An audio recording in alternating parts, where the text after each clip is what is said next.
സുഹൃത്തുക്കളെ, ആദ്യമായി കെ കൊച്ചിൻ്റെ ഓർമ്മയ്ക്ക് മുമ്പിൽ ആദരാഞ്ജലികൾ. ഞാൻ എൻ്റെ വിദ്യാഭ്യാസ കാലത്താണ് 1980കളുടെ മധ്യത്തിൽ ആണ് കോട്ടയത്ത് താമസിച്ചിരുന്ന് അന്ന് പാലക്കാട് KSRTC ജോലിയെടുക്കുകയായിരുന്നു. കെ കൊച്ചിനെയും കൊച്ചിൻ്റെ സഹോദരൻ കെ ബാബുരാജ്, സണ്ണി കപ്പിക്കാട് പോലെയുള്ള ദളിത് ആക്ടിവിസ്റ്റുകളെയും ചിന്തകരെയും ഒക്കെ പരിചയപ്പെടാൻ കഴിഞ്ഞത്. അപ്പം അന്ന് ഞാനൊക്കെ കടുത്ത മാർക്സിസം ലെനിനിസത്തിൻ്റെ കാഴ്ചപ്പാടിലൂടെ മാത്രം കേരളത്തെയും ഇന്ത്യയെയും മനസ്സിലാക്കുകയും അതിൻ്റെ അടിസ്ഥാനത്തിൽ പ്രവർത്തിച്ചിരുന്ന സംഘടനകളുടെ ഭാഗമായി രാഷ്ട്രീയ പ്രവർത്തനത്തിൽ ഇടപെടുകയും ചെയ്തിരുന്ന ഒരു കാലമായിരുന്നു. അപ്പോൾ ഈ കെ കൊച്ചുനെ പോലുള്ള ആളുകൾ ഉയർത്തിപ്പിടിക്കുന്ന ദളിത് വിമോചന രാഷ്ട്രീയത്തോട് തികച്ചും ശത്രുതാപരം എന്ന് തന്നെ പറയാവുന്ന ഒരു മാർക്സിസ്റ്റ് ഡോഗ്മാറ്റിസ്റ്റ് നിലപാടിൽ നിന്നുകൊണ്ടാണ് ഞങ്ങൾ തമ്മിലുള്ള സംവാദങ്ങൾ പലപ്പോഴും നടന്നിട്ടുള്ളത്. പക്ഷെ അന്നൊന്നും തന്നെ ഇപ്പോൾ കേരളത്തിൻ്റെ ചരിത്രത്തിൽ ആദ്യ കാലഘട്ടത്തിലെ 20ാം നൂറ്റാണ്ട് തുടക്കത്തിലുണ്ടായ അയ്യങ്കാളിയുടെ ഒക്കെ നേതൃത്വത്തിൽ വന്ന ദളിത് രാഷ്ട്രീയത്തിൽ നിന്ന് വ്യത്യസ്തമായി 80കളിൽ കെ കൊച്ചിനെ പോലെ ആളുകൾ ഉയർത്തിപ്പിടിച്ച അംബേദ്കറൈസ്ഡ് ദളിത് പൊളിറ്റിക്സിൻ്റെ ഒരു പ്രത്യേകതയുണ്ട്. നേരത്തെ അയ്യങ്കാളി ഒക്കെ ഉയർത്തിപ്പിടിച്ചിരുന്ന പോരാട്ടങ്ങളിലും നേരിട്ടുള്ള സംഘടനകളിലും അധിഷ്ഠിതമായ അവകാശങ്ങൾക്ക് വേണ്ടി ദളിതരുടെയും പ്രത്യേകിച്ച് പുലയരുടെയൊക്കെ തന്നെ ഹ്യൂമൻ റൈറ്റ്സിന് വേണ്ടിയുള്ള സംഘർഷഭരിതമായ രാഷ്ട്രീയത്തിൽ നിന്ന് വ്യത്യസ്തമായി അംബേദ്കർ ഉയർത്തിപ്പിടിച്ച സൈദ്ധാന്തിക രാഷ്ട്രീയത്തിൽ അധിഷ്ഠിതമായ ഒരു സമീപനമാണ് കെ കൊച്ചിനെ പോലുള്ള ആളുകൾ ഉയർത്തിപ്പിടിച്ചിരുന്നത്. അപ്പം ഇത് മനസ്സിലാക്കാൻ എന്നെപ്പോലുള്ള ആളുകൾ മനസ്സിലാക്കിയിരുന്ന അല്ലെങ്കിൽ ഉയർത്തിപ്പിടിച്ചിരുന്ന അല്ലെങ്കിൽ ആന്തരികവൽക്കരിച്ചിരുന്ന മാർക്സിസ്റ്റ് ലെനിൻ രാഷ്ട്രീയത്തിന് 1% പോലും കഴിഞ്ഞിട്ടില്ല. ഇനിയൊട്ട് അത് അസാധ്യവുമാണ്. ഇന്ത്യൻ സമൂഹത്തിൻ്റെ റിയാലിറ്റി മനസ്സിലാക്കുന്നതിൽ ലോകത്തിൻ്റെ മറ്റു പല സമൂഹങ്ങളിലും വിമോചന രാഷ്ട്രീയത്തിന് താത്വികമായ വിശദീകരണം നൽകുന്നതിൽ മാർക്സിസം ലെനിനിസം ഒരു പരിധിവരെ വിജയിച്ചിട്ടുണ്ടെങ്കിൽ പോലും ഇന്ത്യയുടെ ജാതി വംശീയത എന്ന ഏക യാഥാർത്ഥ്യത്തെ മനസ്സിലാക്കാൻ മാർക്സിസം ലെനിനിസത്തിന് സൈദ്ധാന്തികമായി ഒരിക്കലും കഴിയത്തില്ല എന്നതാണ് യാഥാർത്ഥ്യം. എന്നെപ്പോലുള്ള ആളുകളൊക്കെ ഏതാണ്ട് ഒരു 90കളുടെ മധ്യത്തിലാണ് ഇങ്ങനെയുള്ള ഞങ്ങൾ പഠിച്ച ദീർഘകാലം പഠിക്കുകയും പ്രയോഗിക്കുകയും ചെയ്ത രാഷ്ട്രീയം ഒരു വ്യാമോഹം മാത്രമായിരുന്നു. ഇന്ത്യൻ രാഷ്ട്രീയത്തിൽ അതിന് യാതൊരു പ്രസക്തിയുമില്ല എന്ന ഞെട്ടിപ്പിക്കുന്ന വ്യക്തികൾ എന്നുള്ള നിലയ്ക്ക് ഞെട്ടിപ്പിക്കുന്ന ഒരു തിരിച്ചറിവിലേക്ക് എത്തിയത് 90കളുടെ മധ്യത്തിലാണ്. അതിനുശേഷമാണ് ഇന്ത്യയുടെ ജാതി സമൂഹം അല്ലെങ്കിൽ ജാതി എങ്ങനെയാണ് ഇന്ത്യയിലെ മനുഷ്യരല്ലാതാക്കി മാറ്റുന്നത്.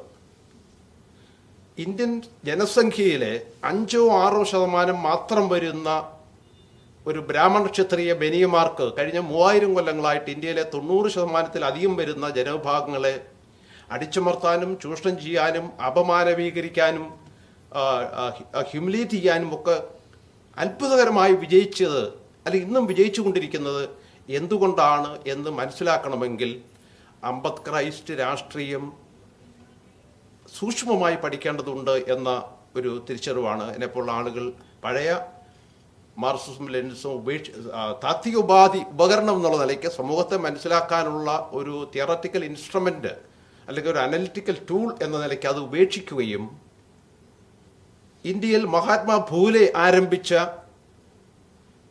താത്വിക പ്രയോഗ രീതിയെ ആംശീകരിക്കാനുള്ള ശ്രമങ്ങൾ ആരംഭിച്ചു. അത് ഫൂലെ, പെരിയാർ, അംബേദ്കർ, കേരളത്തിൽ നാരായണഗുരു, അയ്യങ്കാളി, പണ്ഡിറ്റ് കറുപ്പൻ ഇങ്ങനെയുള്ള ആളുകൾ പലതരത്തിൽ താത്വികവും പ്രായോഗികവുമായ രംഗങ്ങളിൽ അവർ നടത്തിയിട്ടുള്ള ഇടപെടലുകളുടെ പ്രാധാന്യം കൂടുതൽ മനസ്സിലാക്കാൻ ശ്രമിച്ചപ്പോഴാണ് ഇത്രത്തോളം ഇപ്പോൾ ലോകത്ത് നമ്മളെല്ലാം കേട്ടിട്ടുണ്ട് വംശീയത, അടിമത്തം, ഫാസിസം, നാസിസം.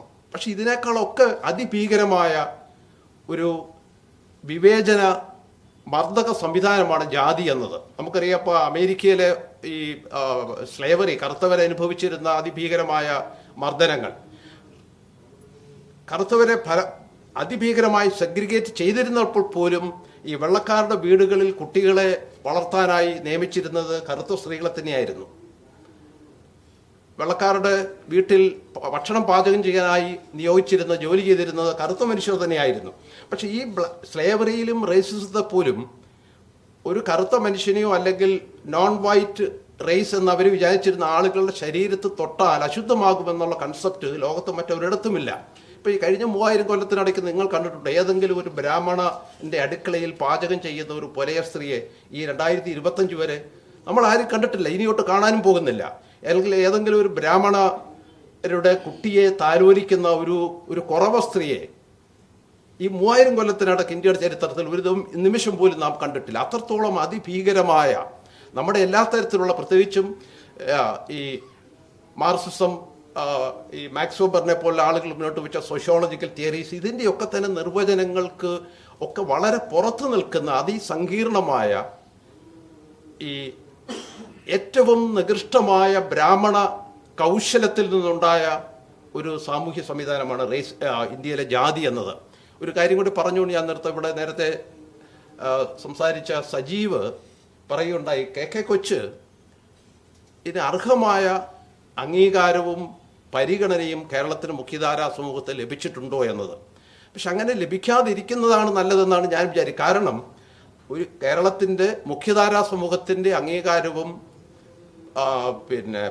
ബഹുമാനവും കിട്ടണമെങ്കിൽ മുഖ്യധാരാ സമൂഹത്തിൻ്റെ മാനദണ്ഡങ്ങളനുസരിച്ച് ചിന്തിക്കുകയും പ്രവർത്തിക്കുകയും ചെയ്യുന്നവരാണ് മുഖ്യധാരാ സമൂഹം അംഗീകരിക്കുന്നത്. ഇപ്പോൾ കേരളത്തിൽ തന്നെ ഏതാനും കൊല്ലങ്ങൾക്ക് മുൻപ് ഈ 20-ാം നൂറ്റാണ്ടിലെ ഏറ്റവും വലിയ വ്യക്തി ആരാണെന്നതിനെ സംബന്ധിച്ച് ഒരു മനോരമ പത്രം ഒരു തെരഞ്ഞെടുപ്പ് നടത്തിയതിൽ ആ തെരഞ്ഞെടുപ്പ് 10,000-കണക്കിന് ആളുകൾ അവരുടെ നിർദ്ദേശങ്ങൾ അയച്ചു. ആ നിർദ്ദേശങ്ങളിൽ നിന്ന് ഒരാളിനെ തിരഞ്ഞെടുക്കാനുള്ള ഒരു പാനൽ ഉണ്ടാക്കിയതിൽ പാനലിലെ ആളുകളൊക്കെ തന്നെ സവർണ്ണ വിഭാഗങ്ങളിൽപ്പെട്ടവരായിരുന്നു. അപ്പം അവർക്ക് പോലും യാതൊരു സംശയമില്ലാതെ അവർ 20-ാം നൂറ്റാണ്ടിലെ വ്യക്തി, കേരളത്തിലെ വ്യക്തി എന്നുള്ള നിലയ്ക്ക് സ്വാഭാവികമായി വരുന്ന പേരാണ് നാരായണ ഗുരുവിൻ്റെ പേര്. പക്ഷെ അതിനകത്തെ മറ്റൊരു വ്യക്തി, ഒരു തമിഴ് ബ്രാഹ്മണൻ പറഞ്ഞത് EMSൻ്റെ പേരാണ്. അപ്പോൾ കേരളത്തിൻ്റെ ചരിത്രത്തിൽ ഈ 1957 മുഖ്യമന്ത്രി ആയതുകൊണ്ട് മാത്രം ബുദ്ധിരാക്ഷസനും 20-ാം നൂറ്റാണ്ടിലെ വലിയ കമ്മ്യൂണിസ്റ്റ് ചിന്തകനുമൊക്കെയായി മാറിയ EMSൻ്റെ യഥാർത്ഥ സോഷ്യൽ ക്യാപിറ്റൽ എന്നത് ഈ അദ്ദേഹം ബ്രാഹ്മണനായി ജനിച്ചു, അദ്ദേഹത്തിൻ്റെ ജന്മം മാത്രമാണ്.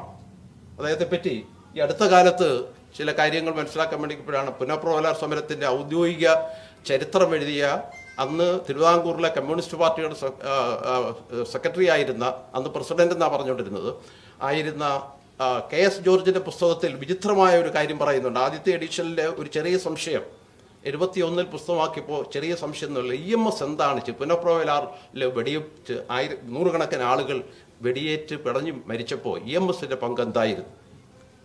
1946 ഒക്ടോബർ 24 പുന്നപ്രയിൽ വെടിവെപ്പ് നടക്കുന്നത്.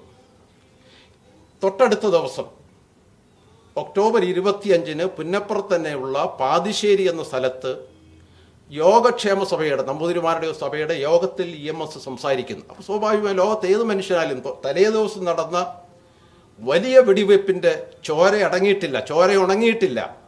ആരും ഇതിനെക്കുറിച്ച് താനൊരു മറ്റേതൊരു വ്യത്യസ്തമായ ചടങ്ങിലാണെങ്കിൽ പോലും ഈ സംഭവത്തെക്കുറിച്ച് പരാമർശിക്കാതെ ഒരു സാധാരണ മനുഷ്യന് പ്രസംഗിക്കാനാവില്ല. പക്ഷേ ഇതിനെപ്പറ്റി കാരണം EMSനെ സംബന്ധിച്ചിടത്തോളം അങ്ങനെ ഒരു സംഭവം നോൺ എക്സിസ്റ്റൻ്റ് ആണ്. കുറേ കമ്മ്യൂണിസ്റ്റുകാർ അല്ലെങ്കിൽ ആലപ്പുഴയിലെ കുറേ തൊഴിലാളികൾ വെടിയേറ്റു മരിച്ചു, അവരുടെ ചോര ഇപ്പോഴും വലിയ ചുടുകാടിൽ മണ്ണിനോട് ചേർന്ന് കിടക്കുകയാണ് എന്നത് EMSന് ഒരു പ്രശ്നമായിരുന്നില്ല 24 മണിക്കൂർ കഴിഞ്ഞിട്ടും. ഇതിനെക്കുറിച്ച് KS ജോർജ് പറയുന്നുണ്ട്.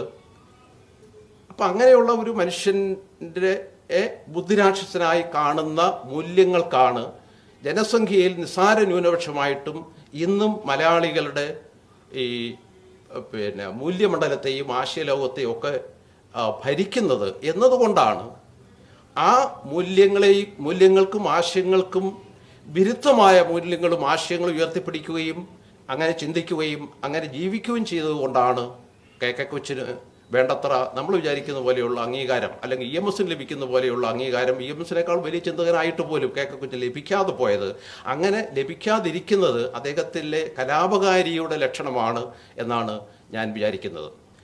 ഇപ്പോൾ ഏതായാലും KK കൊച്ചിൻ്റെ സാന്നിധ്യം, ചിന്താപരവും പ്രായോഗികമായ സാന്നിധ്യം ഏറ്റവും അത്യാവശ്യമായ ഒരു കാലഘട്ടത്തിലാണ് അദ്ദേഹം നമ്മെ വിട്ടുപിരിഞ്ഞത്. അത് കൂടുതൽ നമുക്ക് ദുഃഖവും നഷ്ടവും ഉണ്ടാക്കുന്ന ഒരു കാര്യമാണ് എന്ന് അനുസ്മരിച്ചുകൊണ്ട് ഞാൻ നിർത്തുന്നു.